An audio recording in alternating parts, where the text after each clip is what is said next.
በሰባተኛው ጠቅላላ ምርጫ ኢትዮጵያውያን ሰላማዊና ዲሞክራሲያዊ በሆነ መንገድ ድምጻቸውን ሰጥተዋል። ጠቅላይ ሚኒስትር ዶክተር አብይ አህመድም ድምጻቸውን የሰጡ ሲሆን ድምጽ በመስጠት ቁርጠኝነቱን ያረጋገጠ ህዝብ ሲኖር ተመራጩ ደግሞ ትልቅ ኃላፊነት ይጠብቀዋል ነው ያሉት። ወደ ኃላፊነት የሚመጣው ማንም ይሁን ካለፈውና እስካሁን ከተመዘገበው ስኬት በቀጣይ የሚጠበቀው ይበልጣል ያሉት ጠቅላይ ሚኒስትሩም ብዙ መልፋት፣ ብዙ ስኬት፣ በብዙ መታመን የሚጠበቀው መሆኑን አስምረውበታል። ዛሬና የዛሬ 5 ዓመት ኢትዮጵያ እንዳደለችም ይሄ 5 ዓመት የኢትዮጵያ በርካታ የታሪክ ጥፋት የሚታይበት 5 ዓመት ነው።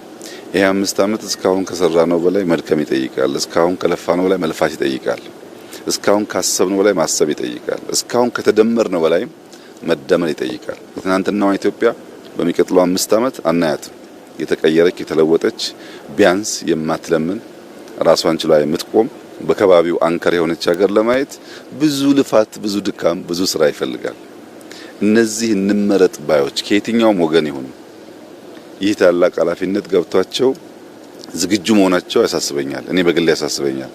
እስካሁን ከሰራሁት በላይ የዚህ ህዝብ ይሁንታ ባገኝና ብመረጥ ምን አድርጌ ነው የምከሰው የሚለው ጉዳይ ያሳስበኛልና ተመራጮች ታላቅ ኃላፊነት እንዳለባቸው አውቀው ቢሰናዱ መልካም ነው ላለው። ጊዜውን የሚመጥን ዲሞክራሲያዊ ስርዓትን መለማመድ፣ ሰላምና መረጋጋትን ማረጋገጥ የሁሉንም ኃላፊነት የሚጠይቅ ነው ይላሉ። በመሆኑም ወደ ኃላፊነት የሚመጣ ማንኛውም አካል ሰርቶ ህዝብና ሀገሩን በተግባር ለመካስ ዝግጁ መሆን ይጠበቅበታል ነው ያሉት ጠቅላይ ሚኒስትር ዶክተር አብይ አህመድ። ይሄ 5 ዓመት ግን ብዙ ታሪክ የሚቀየርበት ይመስለኛል።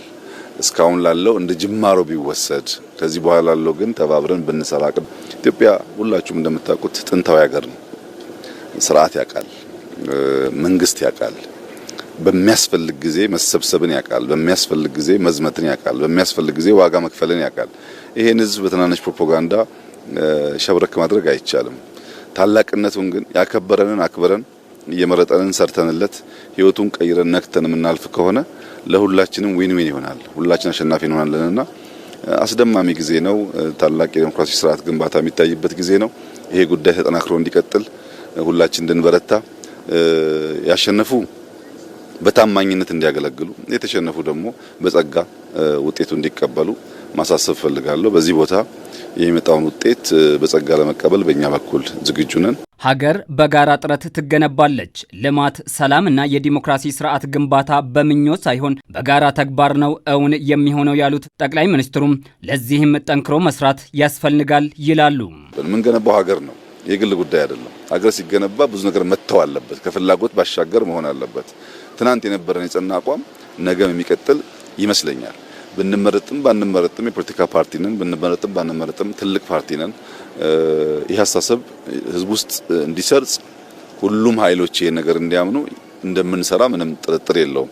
ሰላም ግን በመንግስት ፍላጎት ብቻ የሚመጣ ተደርጎ መወሰድ የለበትም። ይሄ ከምርጫ ጋር ትስስር የለውም። ብንመረጥም ባንመረጥም እንደ ዜጋ ለሰላም ለአንድነት የምንሰራ ይመስለኛል። የምርጫው ተሸናፊም ሆነ አሸናፊው ፓርቲ ሀገር በማስቀጠል ረገድ ኃላፊነት አለበት ሲሉም መልእክት አስተላልፈዋል።